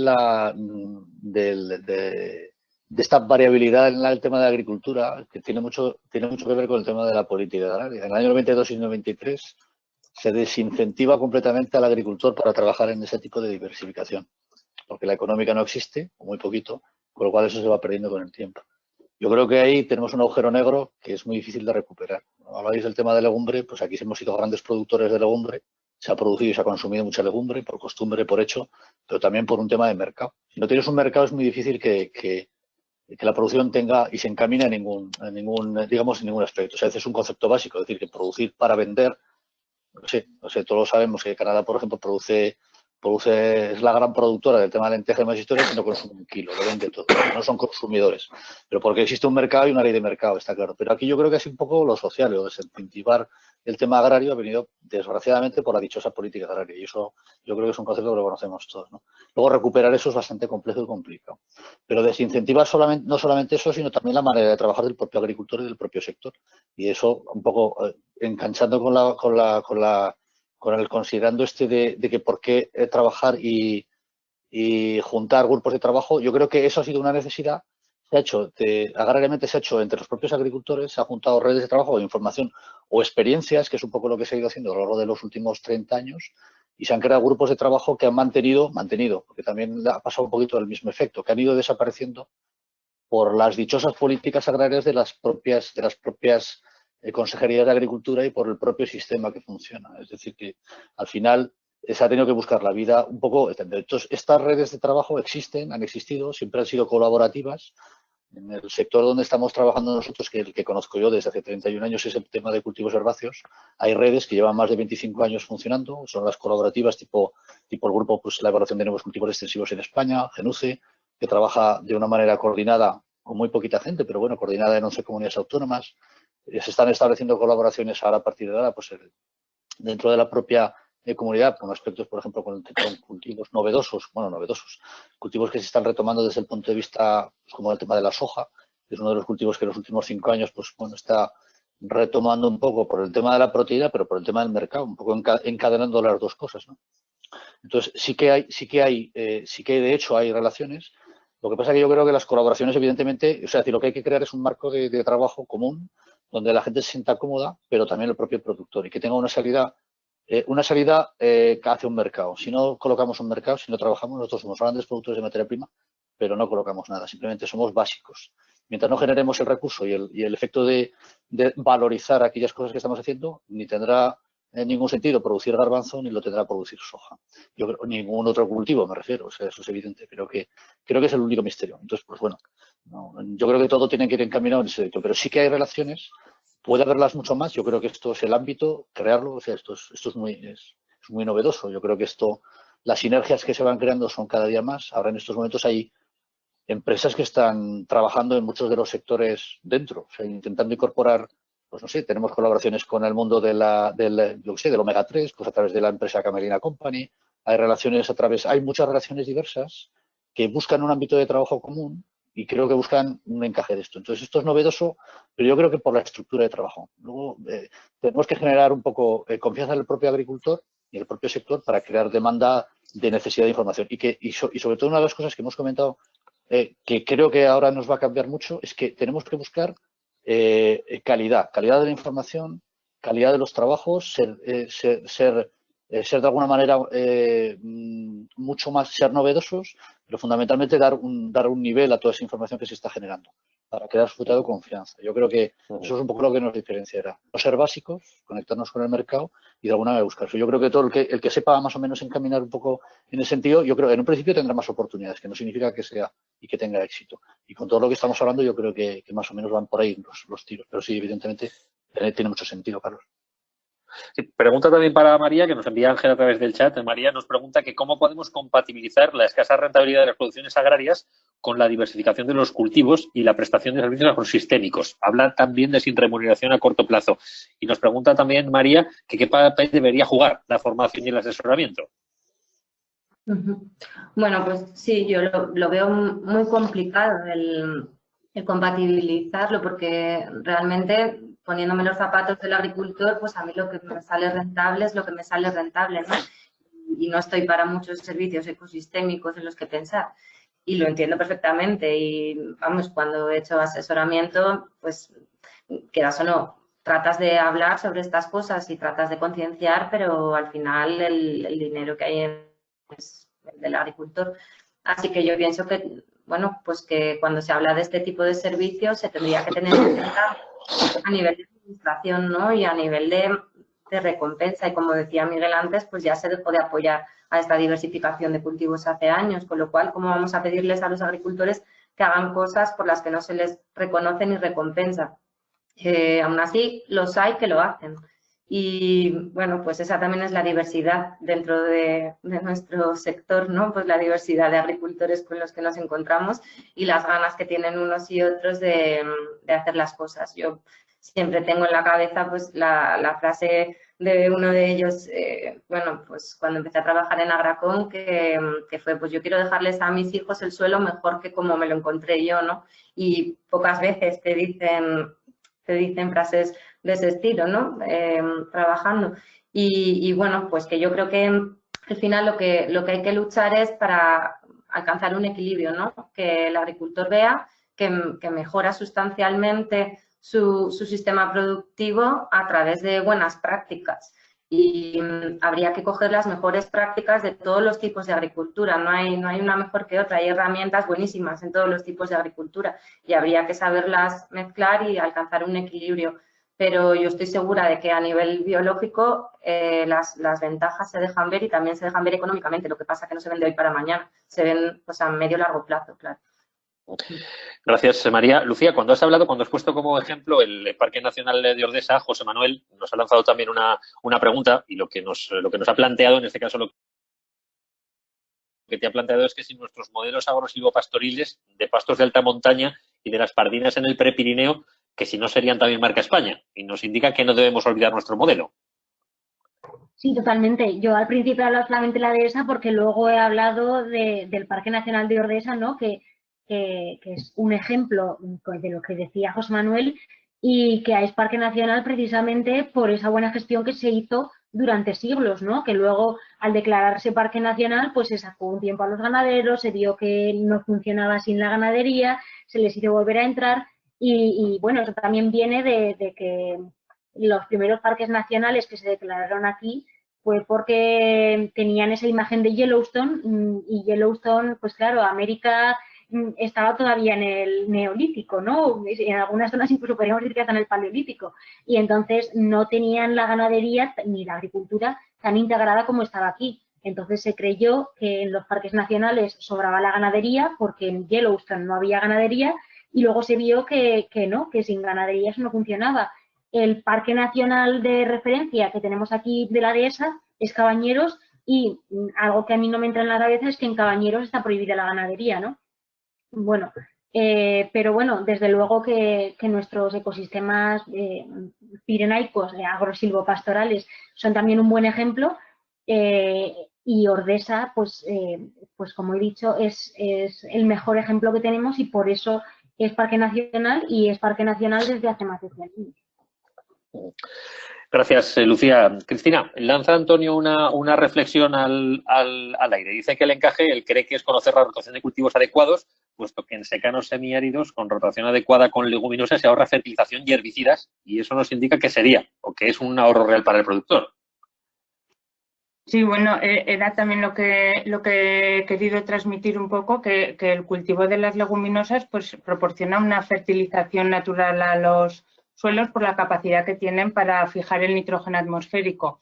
Pero claro, también es un poco lo que comentaba Miguel, ¿no? Que luego, pues lo que produces, pues tiene que llegar al mercado y tiene que venderse. En el caso de las legumbres para consumo humano, yo creo que allí jugamos con la ventaja de la calidad y que para que esta calidad la pueda reconocer el consumidor, pues a veces pasa por marcas de reconocimiento. En España hay legumbres que se comercializan con indicación geográfica protegida o con denominación de origen.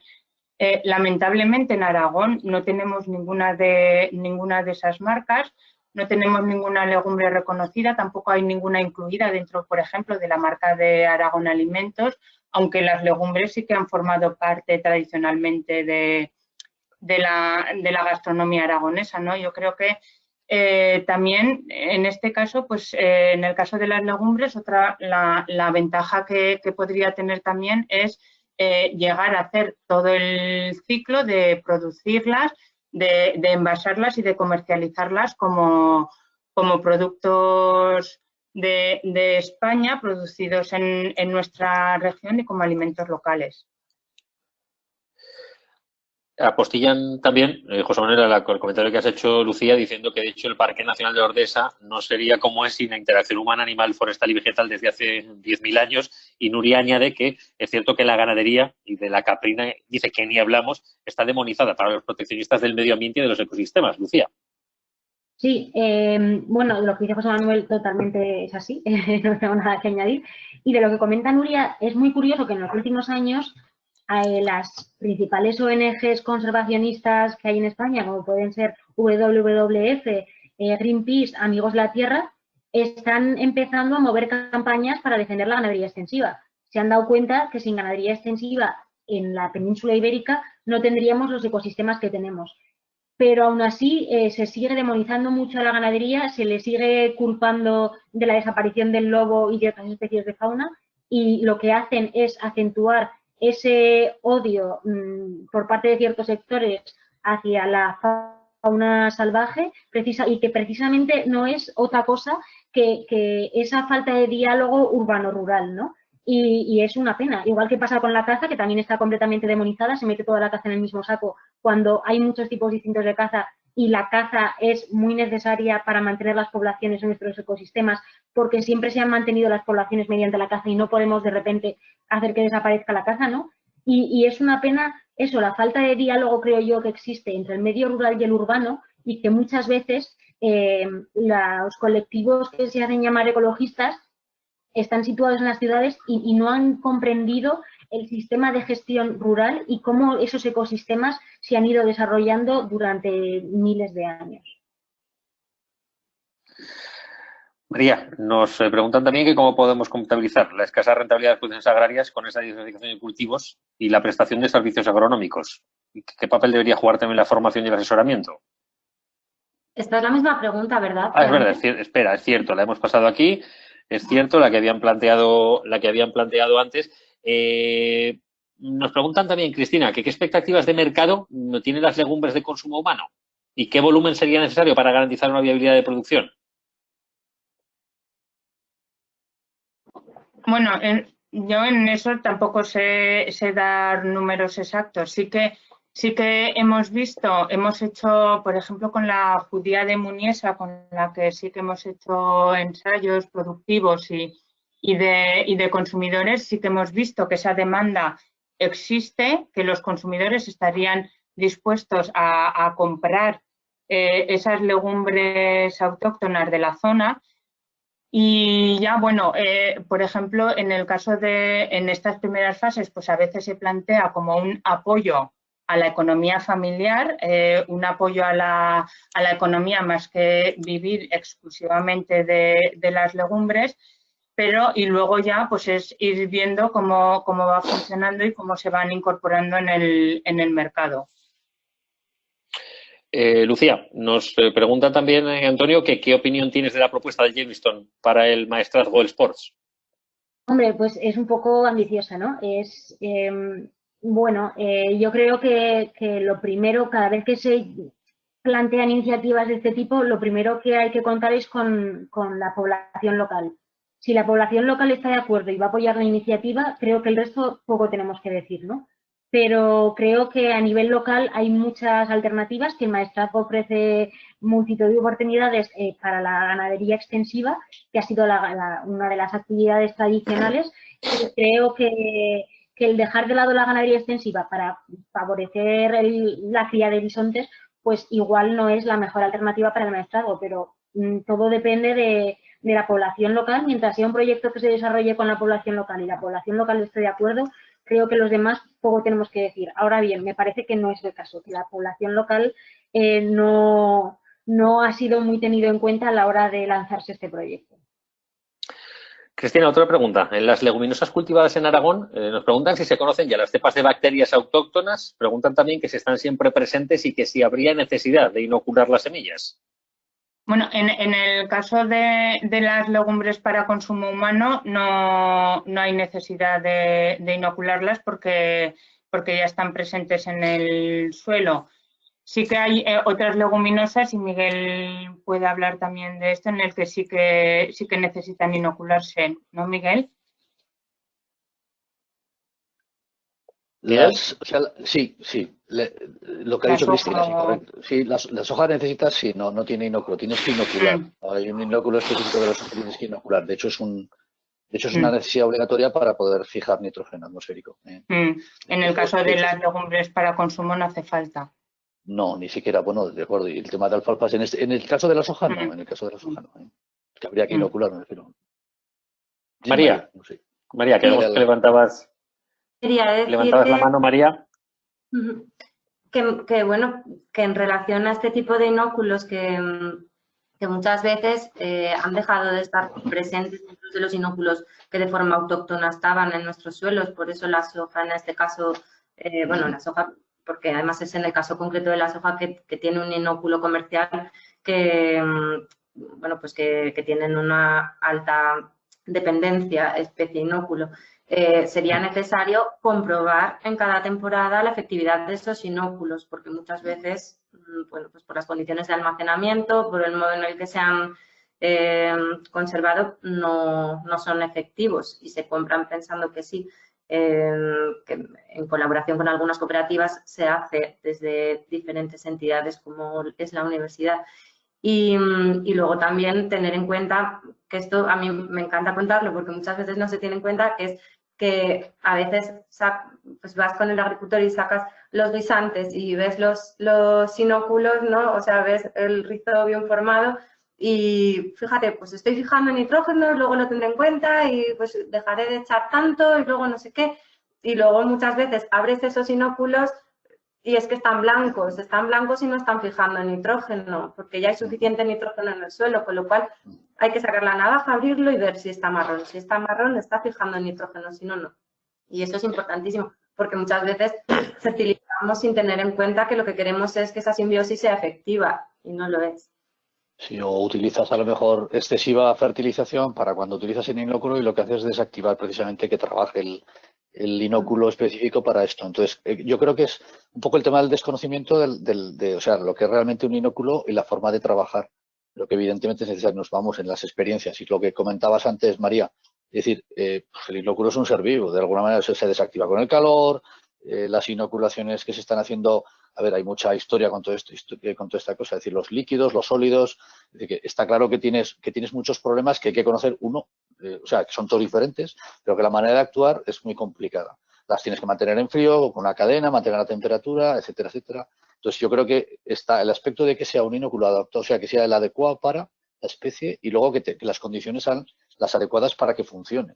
Que no se desactiven, que no tengan un tema de temperatura, que luego tengan eso, que tengan un manejo adecuado y que no haya una fertilización o una sobrefertilización que has comentado antes, pues que lo inactiven, que hay que abrirlos, que hay que ver el estado rojo de la, o sea, es decir, que tienes que ver, que están formados, pero que están activos de alguna manera.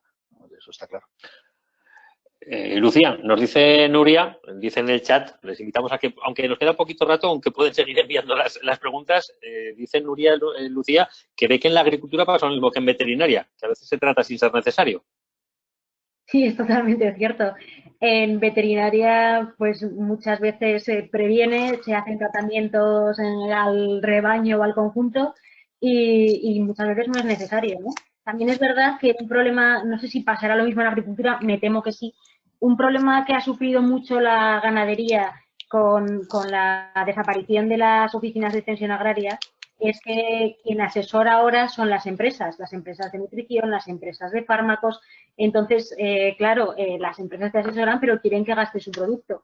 Entonces, también ese es un gran problema que ha padecido la ganadería, ¿no? Que te asesoran quienes te venden luego los fármacos y entonces muchas veces se utilizan tratamientos que no son necesarios. Hemos hablado antes de inóculos activos. María, nos preguntan que si eso quiere decir que cada uno puede generarse su propio banco, o que si son bancos generales, como los bancos de germoplasma, que si esto tiene que ver con la agricultura regenerativa, porque además nos cuenta que una de las experiencias de esta semana está relacionada además con la agricultura regenerativa. No, bueno, vamos a ver, yo no he entrado a hablar tampoco ni de tema, o sea, no he dicho agroecología como tal, porque sé que va a haber una jornada específica de eso, y también de agricultura regenerativa como tal, porque creo que también con Lucía daría mucho para hablar de tema de pastoreo racional, ¿no? Porque muchas veces la agricultura y ganadería tienen sus discusiones porque, bueno, pues unos no respetan a otros en según qué casos, y eso se ha visto claramente en muchas explotaciones de Aragón.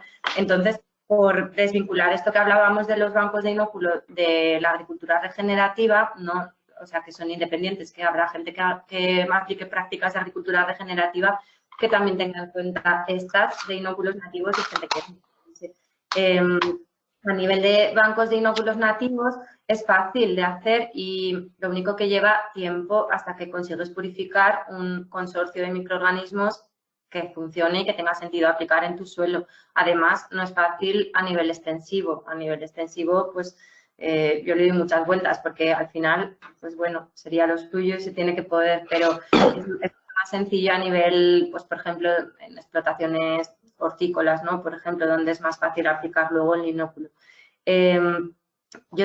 Vamos, la humilde experiencia que tengo con el tema es la que aprendí con Mari Carmen Jaime Vega, que es una investigadora del Instituto Canario de Investigaciones Agrarias, es mi directora, una de mis directoras de tesis, y allí trabajan mucho con este tipo de bancos de inóculo. Pues lo que hacen es simplemente a través de muestras de suelo de una explotación, las siembran con cultivos trampa que sean muy micotróficos, o sea, que sean muy susceptibles de ser micorrizados, como por ejemplo el sorgo, y haces crecer en ese suelo.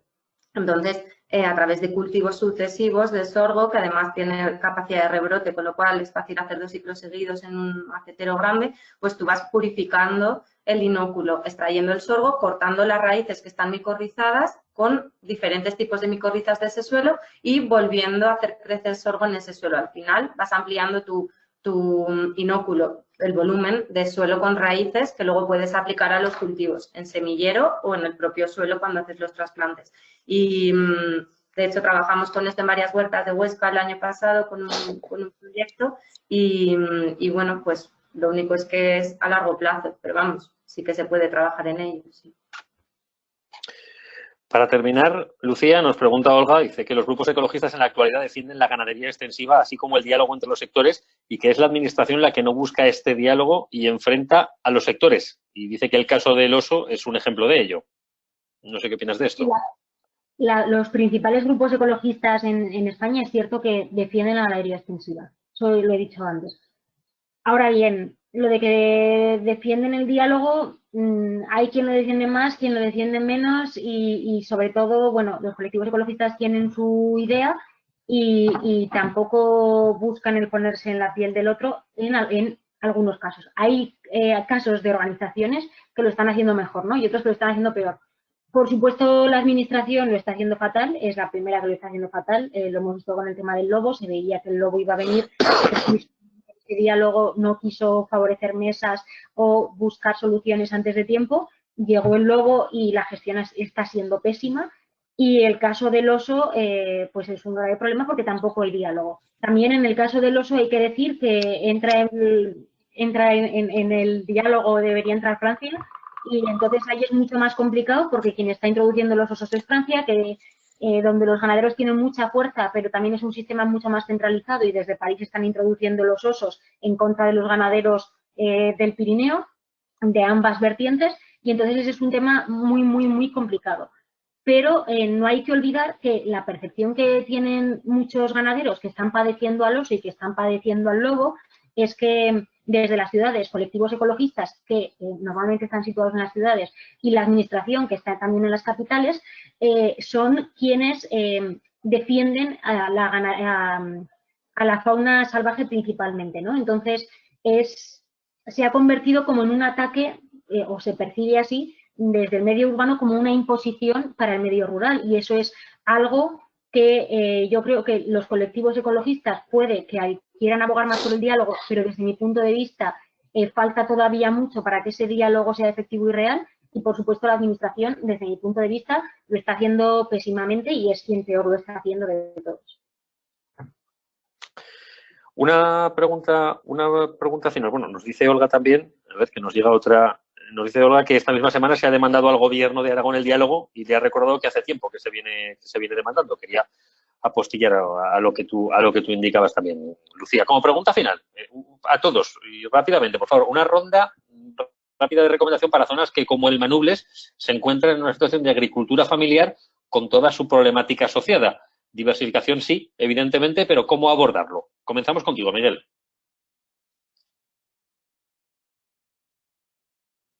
¿Sí? El micrófono. Ahora el micrófono, Miguel. Ya me supera el día, perdón. Entiendo que primero conociendo la propia situación en este caso, es decir, conociendo los recursos que tienen y viendo las posibilidades que tienen. Yo supongo que en un principio estamos hablando, y es una de las cosas que yo creo que lo hemos comentado, pero quizás no hemos incidido, es buscar agricultura de valor no solamente económico, sino, lo habéis comentado, de valor social, de transformación propia, de creación de estructuras comerciales cercanas. Yo creo que eso lo vamos a ver mucho ahora. Fundamentalmente yo creo que digamos lo circular, fundamentalmente, que ya se lleva hablando mucho tiempo antes del COVID-19, pues yo creo que esto va a ser lo que va a impregnar, yo creo, que cualquier tipo de actividad económica en agricultura, sea la que sea pequeña, sea la que sea. Yo creo que es buscar un poquito el valor de lo que se está haciendo. Yo creo que tiene que haber una especie de conocimiento interno de las posibilidades y buscar, digamos, de alguna manera, pues eso, el mercado cercano y sobre todo estructuras comerciales. Si no hay una estructura comercial pequeña o diferencial, yo creo que no tiene mucho sentido que trabajar un poco con esa cabeza. Lucía. Sí, yo creo que la clave está en producciones de pequeño tamaño, ¿no? En producciones familiares y en combinar tanto agricultura como ganadería, que haya quien se dedique o se especialice más a la parte de agricultura, como ya están haciendo sobre todo con el tema de frutales, y que luego la ganadería también ofrece muchas posibilidades, incluso la combinación entre frutales y ganadería, ¿no? Se está viendo mucho en tema de agricultura de conservación también esa combinación. Entonces, bueno, yo creo que tampoco hay que inventar nada nuevo, sino ver lo que se ha venido haciendo tradicionalmente y retomar pues los cultivos tradicionales, la ganadería tradicional y apostar por las variedades locales y las razas autóctonas que son las mejor adaptadas al territorio. Y el Manubles es un valle con unas características bastante peculiares, o sea que yo tiraría por ahí. Cristina. Sí, bueno, un poco al hilo de lo que comentaba Lucía, pues sí, diversificar e intentar introducir pues cultivos que tengan un valor añadido en la zona y que tengan algún tipo de posibilidad de mercado este año. Vamos a intentar introducir variedades locales. Dentro del proyecto del Manubles vamos a hacer ya las primeras pruebas con variedades de tomate y de judía. Y bueno, yo creo que es un primer paso para ver la posibilidad que tiene el incorporar estas variedades dentro de la diversificación de cultivos, pues un poco pues lo que comentaba Lucía, ¿no? Que incluyan los frutales, las hortalizas y bueno, y también la ganadería. Terminamos contigo, María. Vale. Yo, bueno, la verdad que pienso en el Manubles y pienso en el Valle del Jiloca, que mi pueblo está allí, ¿no? Y pensando en apostar por los cultivos autóctonos y variedades tradicionales, hemos visto todos cómo se han arrancado en mi zona pues viñas centenarias, ¿no? Apostando porque finalmente en Aragón sean X empresas las que se queden con la viticultura. Hemos visto vaciarse pueblos. Yo creo que la suerte que tenéis en el Manubles es esta actividad que está. Yo es que flipo de ver cómo os movéis, entonces tenéis que aprovechar que sois gente activa, gente movida, que por lo que yo veo no se vacía al mismo ritmo que otros lugares y sobre todo lo que intentéis hacer, intentar hacerlo juntos, ¿no? Trabajar en equipo, más gente para intentar que tenga un recorrido mayor todo. No sé, también pues desde la universidad nos prestamos a colaborar en lo que sea y yo personalmente en temas de actividad biológica de suelos que puedan aportar cualquier valor añadido a lo que hagáis. Gracias. Bueno, pues lo tenemos que dejar aquí. Os recordamos que el próximo jueves también a las 6 de la tarde habrá otro nuevo diálogo que hablará